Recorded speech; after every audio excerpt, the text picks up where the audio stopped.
നീതിക്കായുള്ള പ്രാർത്ഥനയോടെയുള്ള നിലവിളികൾക്ക് മറുപടി. ഛത്തീസ്ഗഡിൽ അറസ്റ്റിലായ സന്യാസിനികൾക്ക് ജാമ്യം അനുവദിച്ച് എൻ.ഐ.എ കോടതി. നിർബന്ധിത മതപരിവർത്തനവും മനുഷ്യക്കടത്തും ആരോപിച്ച് കഴിഞ്ഞ വെള്ളിയാഴ്ചയാണ് മലയാളികളായ 2 കന്യാസ്ത്രീകളെ ഛത്തീസ്ഗഡിൽ വെച്ച് ആൾക്കൂട്ട വിചാരണയ്ക്ക് വിധേയരാക്കുകയും തുടർന്ന് പോലീസ് അറസ്റ്റ് ചെയ്യുകയും ചെയ്തത്. ജാമ്യത്തിനു വേണ്ടി ആദ്യം വിചാരണക്കോടതിയെ സമീപിച്ചെങ്കിലും ജാമ്യം ലഭിച്ചിരുന്നില്ല. തുടർന്ന് ജില്ലാ സെഷൻസ് കോടതിയിൽ ജാമ്യഹർജി നൽകി. എന്നാൽ പ്രോസിക്യൂഷൻ എതിർക്കുകയും എൻ.ഐ.എ കോടതിയാണ് ഈ കേസ് പരിഗണിക്കേണ്ടത് എന്ന് പറയുകയും ചെയ്തു.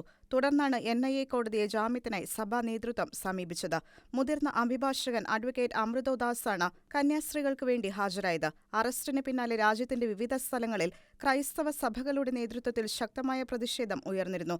ഛത്തീസ്ഗഡിൽ അറസ്റ്റിലായ കന്യാസ്ത്രീകൾക്ക് ജാമ്യം ലഭിക്കുമെന്ന് ആഭ്യന്തരമന്ത്രി അമിത് ഷാ ഉറപ്പ് നൽകിയിരുന്നു. കന്യാസ്ത്രീകളുടെ മോചനവുമായി ബന്ധപ്പെട്ട് പ്രധാനമന്ത്രിയുടെ അടുത്തു നിന്നും ഉറപ്പ് ലഭിച്ചിട്ടുണ്ടെന്ന് ബി.ജെ.പി സംസ്ഥാന അധ്യക്ഷൻ രാജീവ് ചന്ദ്രശേഖറും അറിയിച്ചിരുന്നു. National desk, Shekinah news.